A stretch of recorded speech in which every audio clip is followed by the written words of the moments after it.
Shalom Bapak Ibu, saudara kasih dalam Tuhan, haleluya. Kita bersyukur hari ini kita sudah memasuki hari Minggu 13 Juli 2025. Kita bersyukur kita sudah beribadah melayani Tuhan di gereja kita masing-masing.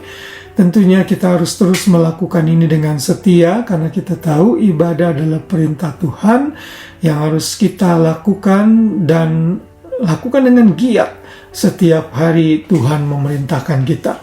Dan hari ini kita masih terus belajar mengenai kemurahan Tuhan yang kita pelajari dalam seri kemurahan hati di sepanjang bulan Juli ini.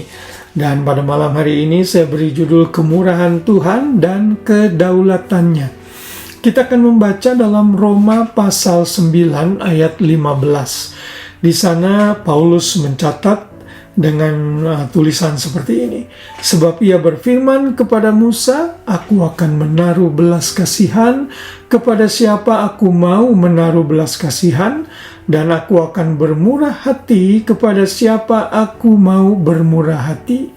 Saudara, kita belajar bahwa di Roma pasal 9 sampai pasal 11, Paulus itu memberikan satu argumen kepada para pembacanya di Roma bahwa Tuhan itu belum selesai rencananya atas umat pilihan Israel.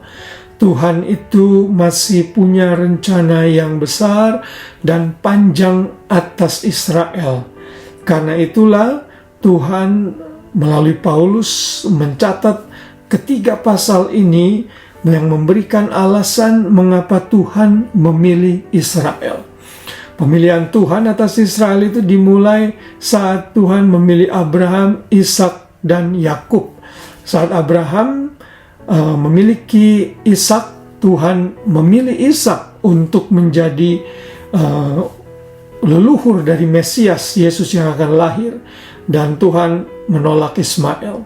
Saudara, kita mungkin berpikir kenapa Tuhan pilih kasih? Bukankah Tuhan itu rahmatnya, kemurahannya itu harus sama kepada setiap orang? Nah, kita harus mengerti bahwa kemurahan hati Tuhan itu harus bekerja di dalam kedaulatannya. Artinya kita tidak bisa protes untuk segala sesuatu yang Tuhan kerjakan. Kalau Tuhan memilih Abraham, kalau Tuhan memilih Ishak, kalau Tuhan memilih Yakub, bukannya Esau, itu karena kedaulatannya yang memberikan kemurahan hati kepada orang-orang tersebut. Karena itulah di dalam ayat-ayat yang selanjutnya, di dalam ayat 20, khususnya dan 21, Paulus berkata, kita ini periuk atau tanah liat yang tidak punya hak berkata kepada sang pembuat kita. Kita tidak bisa protes kalau Tuhan dalam kehendaknya memberikan kemurahan hati kepada Ishak dan Yakub dan kepada saudara dan saya dan menolak yang lain. Itu misteri yang kita tidak bisa mengerti. Tuhan dalam rencananya tahu yang terbaik yang ia lakukan. Di hadapan Tuhan tidak akan ada yang bisa protes anyway. Kalau ia mau berkehendak melakukan sesuatu, itu adalah yang terbaik menurut pemandangannya. Karena ia Tuhan yang maha tahu dan maha kuasa. Tidak seperti kita sebagai manusia dan makhluk yang terbatas. Karena itu, dalam belajar kemurahan Tuhan, kita juga harus mengingat akan kedaulatan Tuhan dalam hidup ini. Saudara tidak perlu iri dengan orang lain kalau orang lain diberkati. Kenapa saya belum? Karena Tuhan dalam kedaulatannya tahu porsi kita masing-masing. Mungkin kalau kita diberkati demikian banyak seperti orang lain, kita malah bisa meninggalkan Tuhan, menjadi sombong, menganggap rendah orang lain, dan sebagainya. Karena itu, mari kita lakukan dan berlari sesuai gelanggang pertandingan yang sudah Tuhan siapkan bagi kita. Nama Tuhan itu sangat tergantung kepada kedaulatannya. Saat kedaulatannya bekerja, saudara dan saya harus hormat, patuh, dan menghargai keputusan Tuhan. Karena kemurahan Tuhan dan kedaulatannya bekerja sama. Namun demikian, Tuhan tidak pernah melepaskan kita dari tanggung jawab kita. Sekalipun Tuhan berdaulat, kita pun memiliki tanggung jawab yang harus kita lakukan. Dan Alkitab memberikan dua kebenaran ini seringkali berdampingan satu dengan yang lain. Dua-duanya benar.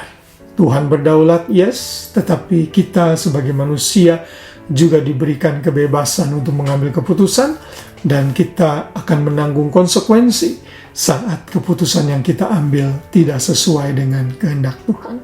Kiranya hikmat Tuhan memberikan kita pengertian bahwa kemurahan Tuhan itu tetap berjalan dalam koridor dan kendali kedaulatan Tuhan dalam hidup kita dan seluruh alam semesta ini.